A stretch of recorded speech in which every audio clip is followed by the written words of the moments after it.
Is your total wireless SIM card not working? The first steps are simple: cleaning and reseating. Start by powering off your phone. Use a soft, dry cloth to gently wipe the metal contacts of the SIM card. Avoid liquids.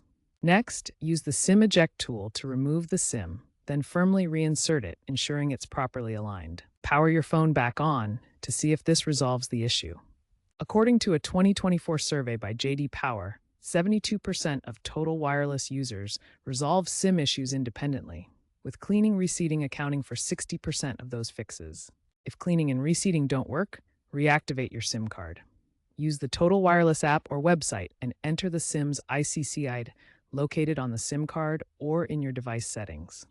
This verifies network provisioning and fixes software glitches. If problems persist, the issue might be beyond a simple fix. Factors such as 5G interference or SIM damage may require advanced troubleshooting. Total Wireless now integrates AI troubleshooting in their app, which can remotely diagnose SIM-related errors. For persistent issues, contact Total Wireless support. While the trend is shifting to eSIM, understanding these basics remains crucial. Physical SIM problems are decreasing due to eSIM adoption, but transitional issues can still occur, especially for older devices. By 2030, physical SIMs may be phased out entirely.